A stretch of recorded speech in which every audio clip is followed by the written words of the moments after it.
You're very welcome to Killyconny Bog.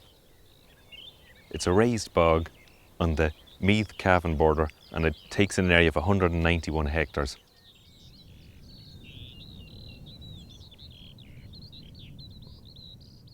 We're fortunate that it's a special area conservation, so no more peat harvesting occurs here, and instead the whole focus is on conserving the plants and animals that live in the bog.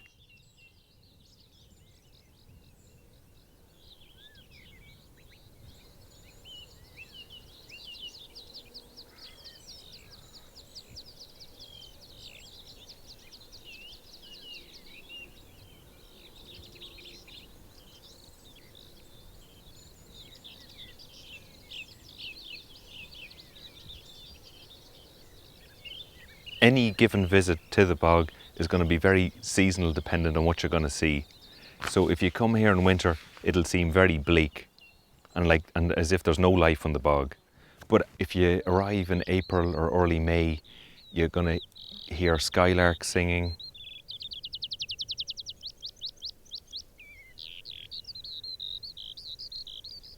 You're going to hear snipe displaying.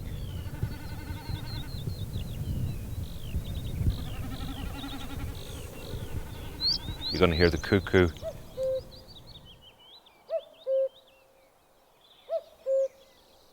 But if you come here like we are today in the middle of August, there's stone chats in the background chirping, there's swallows and house martins flying overhead, and there's a hum of all the bees in the background that are pollinating the ling heather. There's a lot of activity, but I say this is the day in August. If you come back in 3 months, it'll be very quiet.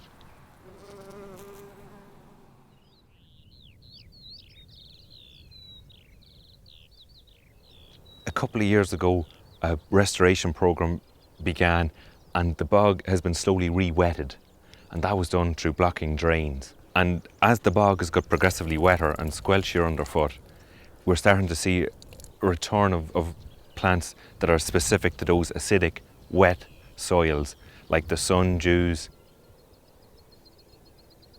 And what's interesting about the sundews is they live in very nutrient-poor soils, so the only way they can get their nutrients is by trapping insects. So they're essentially a carnivorous plant.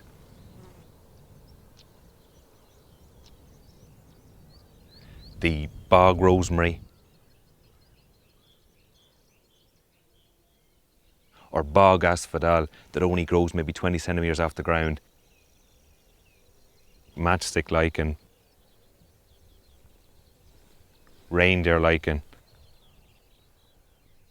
and sphagnum moss growing, and that's a great sign.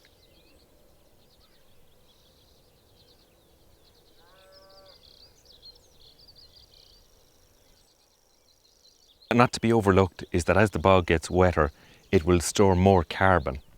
So wet peat doesn't release carbon, dry peat unfortunately does.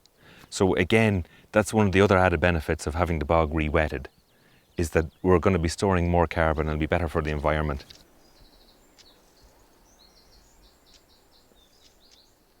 To the untrained eye, it's easy just to see it as a mass of purple and brown at this particular time of year. But a lot of the beauty of the bog is what's unseen, or what's more difficult to see. So this bog is a habitat or a home for such a wide variety of insects. We're talking moths, we're talking butterflies, bats at night, we're talking dragonflies, hoverflies, so many spiders. Killyconny Bog is a really unique and special environment, and no matter what time of year you come, you're always going to see something new or different. So don't feel that because the summer's over and the flowers aren't in bloom, you shouldn't visit. Visit any time of year.